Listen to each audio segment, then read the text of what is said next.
한덕수 전 총리가 이제 이 대선판에 이제 참전을 하면서 이렇게 지금 단일화 얘기가 이제 막 이렇게 오르고 있는데 한덕수 전 총리가 이 출마에 변해서 뭐라고 그랬냐면 임기 단축 개헌 전면에 이제 내세우고 그리고 당선되면 거국 통합 내각도 구성하겠다 이렇게 얘기를 했어요. 근데 이 개헌의 경우는 이제 단일화의 또 다른 이제 후보군인데 이낙연 전 총리도 이제 주장을 좀 하고 있기 때문에 이 연대 가능성이 궁금한데 일단 김성태 원내대표는 어떻게 보세요? 가장 정확하게 규정 짓기는 범보수 연합이라고 하는 게 좋겠죠. 범보수 연합. 예, 그렇죠. 네. 저는 그런 측면에서 대려 캐스팅 보드는 지금 계획신당의 이준석 후보예요. 그러니까 이제 저는 김문수 후보와 한덕수 후보 간의 단일화도 대단히 중요하지만 네. 여기서 정리된 후보가 막판에 이준석 계획신당 후보와 범보수 연합으로 후보 단일화를 이뤄내는 게 그게 더 중요하다고 저는 보고 있습니다. 왜 어떻게 보면은 김문수 지금 우리 당 후보와 한덕수 지금 후보 같은 경우는 같은 당 뭐 총리 장관을 하신 분이기 때문에 그렇지만은 이거는 한 사람은 공당의 치열한 경선을 통해서 후보가 된 사람이고 한 사람은 정말 마지막 애국심을 가지고 정말 이재명 대표의 어떤 국가 미래는 이 국민들에게 너무나 큰 불행이기 때문에 자기가 그 정치적 책임을 일정 부분 지기 위해서 나온 후보하고 요거는 일정 부분 시간이 간다 하더라도 진짜 살상 흥행의 대성공은 마지막은 방점은 개혁신당의 이준석 후보와 네. 단일화를 만들어내느냐 못 만들어내느냐 저는 거기에 있습니다. 그러기 위해서는 윤석열 대통령 시절의 당정 관계에서 이준석 전 대표를 갖다 윤리 징계까지 먹이면서 내쫓은 그런 과거의 역사에 대한 잘못된 부분은 분명히 우리가 사과하고 네. 그렇게 해서 앞으로 우리 당이 새로 변화되고 변모된 그런 자정 노력 속에서 이게 단일화, 범보수 연합 단일화를 통해서 국민들에게 우리가 소구력을 가져야 되는 것이지 그냥 뭐 사람들만 인위적으로 단일화한다고 되지 않는다는 거 네. 저희들이 잘 알고 있습니다. 윤석열 대통령에 대한 문제, 예를 들면 이런 겁니다. 윤석열 대통령을 출당시키고 네. 그다음에 친윤계 의원들이 자기 이선 후퇴하고 네. 이러지 않는데 자기를 쫓아냈던 그 정당에 이준석 개혁신당 후보가 도대체 왜 들어갑니까? 왜 손을 잡습니까? 그러니까 이준석 이런 사람 입장에서 보면 네. 지금 국민의힘은 제정신이 아닌 것으로 보일 거예요. 이렇게 엄청난 일을 저질러 놓은 대통령과 관계를 단절도 안 하고 네. 그 친윤계 의원들이 윤석열 대통령 밑에서 총리한 사람과 단일화하겠다고 추진하고 있고 그걸 보면서 어떻게 손을 잡을 수 있겠어요. 그러니까 거기다가 또 방금 말했지만 저는 권영세 대표가 그냥 사과를 하면 되지 네. 사과할 용의가 있다고 하는 건 또 뭡니까? 그러니까 그런 게 다 사실은 이준석 개혁신당 대표 입장에서 보면 되게 자존심 상하는 멘트예요. 그러니까 마치 거리하듯이 툭 던져놓는 거 아닙니까? 사과할 일 있으면 사과하면 되지.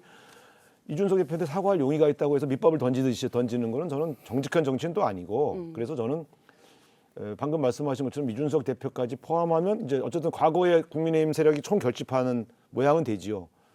그것까지도 시간이 걸리잖아요. 원래는 범보수가 결집하고 중도로 예언을 확장해야 대선을 승리할 수 있어요. 근데 범보수 연합도 제대로 되지 않은 상태에서 어떻게 이 지금의 대선 판을 네. 좌지우지할 수 있겠습니까? 단일화라는 이벤트만 가지고 범보수 연합을 할 수 있을까? 빅텐트라는 용어로 그냥 그 말만으로 이준석 개혁신당 대표 후보까지 합류할 수 있을까? 저는 제가 뭐 정치 경험으로 볼 땐 아니 그런 정도의 정치적 구상으로 어떻게 범보수가 연합할 수 있단 말인가? 저는 좀 그래서 제가 아까도 계속 저게 단일화가 최종적으로 저는 빅텐트까지 포함해서 좌초한다고 본 건데요. 네.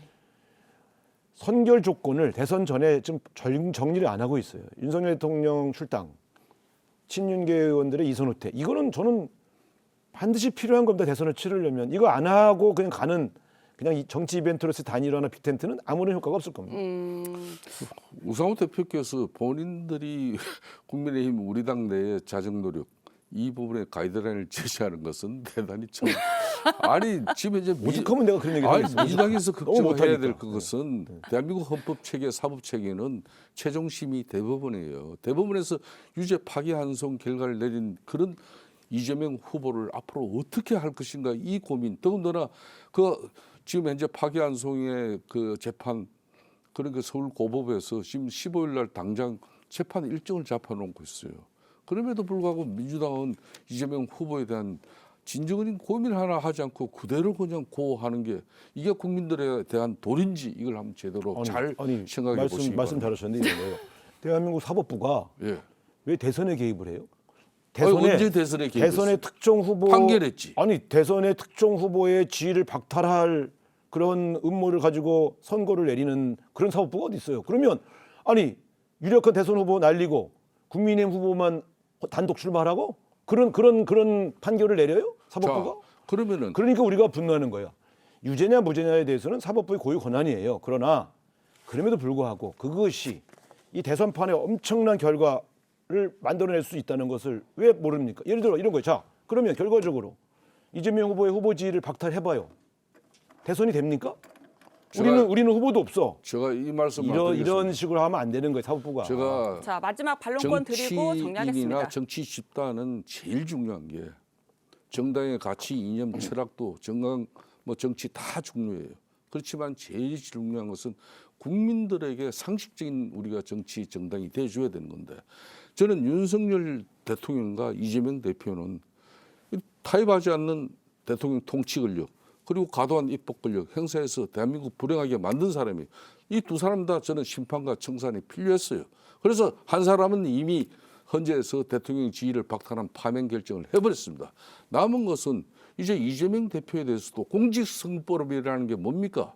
국민들에게 허위사실 거짓말을 하면은 다음 선거에 이 사람은 피선거권을 박탈시키는 게 공직선거법의 도입 취지예요. 그렇게 해서 지금 이제 대법이 그러면 이 대법까지 올라가 있는 이 후보에 대해서 그것도 12명 재판관 중에서 10명이 판단해가지고 이걸 유죄 취지로 파기환송했으니까 11일 앞두고 이렇게 파기환송을 했으니까 민주당이 고민할 수 있는 시간을 부여했잖아요.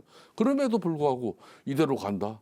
이거는 자유당 시절에는 그렇게 했어요. 자유당 시절에 신익희 당시 민주당 후보하고 또 그다음 3대 아마 대선이에요. 그때 대통령 선거에서 조병욱 후보가 그때 위장 수술, 위암 수술로 미국의 군병원에 가 있는 동안에 그 수술을 마치고 이 사람이 심장마비로 죽어버렸어요. 그 당시 이서방 후보, 자유당 후보가 그냥 건식으로 대통령 됐어요. 그런 거 외에는 대한민국에서 어떻게 이 대선판에서 헌법 체계의 사법기구가 그것도 제1야당 그것도 175석이 되는 거대 입법 권력의 후보를 갖다가 어떻게 마음대로 정치법이고 사법 뭐 탄압으로 이렇게 후보의 지위를 박탈합니까? 그거는 국민들의 알 권리예요. 올바른 선택을 위해서 대법이 할 일을 한 걸 가지고 그걸 사법 쿠데타라고 그러고 정치 보복이라고 그러고 탄압이라고 그러고 그래서 재판 중지법을 만들고 또 대법원 법관을 갖다가 15명에서 30명으로 늘리는 이게 상식적으로 말이 되는 겁니까? 무슨 말씀을 하셔도 대통령 선거는 양대 정당의 유력한 후보들이 경쟁하고 결정은 국민이 하는 거예요. 국민이 선택하는 거 아닙니까? 근데 사법부가 특정 후보의 지위를 박탈해요? 그런 식으로 대선에 개입해도 되겠어요? 아니 그러면 대법원은 국민들이 이 사안에 대해서 국민들이 판단하게 하고 그리고 나서 선거가 지나고 나서 정권이 지나고 나서 다시 재판하면 되는 거 아닙니까? 나는 우상호 제가 볼 때는 대표님 아니면 먼저 하든가. 제가 볼 때 우상호 대표님께서 상당히 보세요. 합리적이고 객관적이고 아니, 균형적인 분이에요. 다 매우 합리적인 대한민국의 사람이에요. 민주주의를 위해서 운동권 중에 운동권이잖아요. 예? 아니, 저도 노동운동을 한 사람이지만은 왜 법원을 갖다 민주주의의 마지막 최후의 보루라고 아니 그러면 11일 날이 등록일인데 15일 날 재판한다는 게 말이 돼요? 법원의 결정은 존중해야죠. 법원의 결정은 존중하지만 이런 헌재의 결정은 결- 존중할 수가 없는 거예요. 헌재의 결정도 이런 결정을 존중해서 어떻게 존중해요? 일국의 대통령도 파면된 마당이에요.